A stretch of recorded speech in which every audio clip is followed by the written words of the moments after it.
Hello everyone, welcome to our channel. Here is another digital SAT math question. In this question, let's read the question first. The function p is defined by pn is equal to 77 n to the power of 3, or you can read this as 7n cubed. What is the value of n when pn is equal to 56? In the choice A, we have 2, B 8 over 3, C is 7, and D is given as 8. For this particular problem, you're given as Pn, the value of the function is given as 56. And also, you've been also given the function 7n to the power of 3.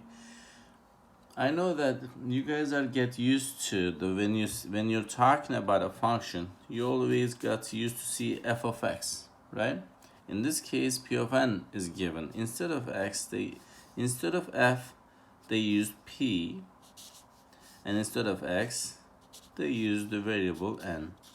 Does that make any differences? I mean, no. You have the freedom. You can use any letter for the function, and you can use any variable for the function to use, as long as you use it on the other side of it. So they used x, we use usually x for the functions, but in this case n being used.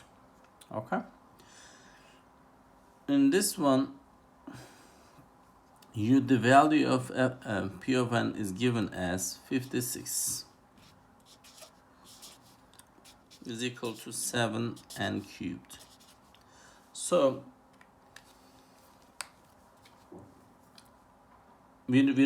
our goal is to find the value of n. So we're supposed to isolate the n. To isolate the n, we're going to divide both sides by 7, because they multiplied by 7. To solve an equation, we always do inverse operations. Remember that.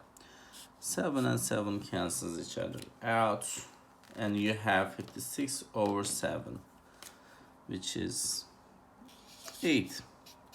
Now we have n cubed, right? N cubed. What number's cube is? 8. You can, if you will think that way, you will just answer the questions right away. Or to get the answers, you're supposed to get algebraically the third degree root of each sides. Once you do that, this will cancel this 3, because this is gonna be 3 over 3, and will be just by itself. And for the 8, you're gonna write 2 to the power of 3 and this 3. Okay. So these 3's cancels each other out, and it came out of the root. So your answer will be 2. The right choice is A for this problem. Thank you for watching our video. Do not forget to subscribe our channel. I'll see you around.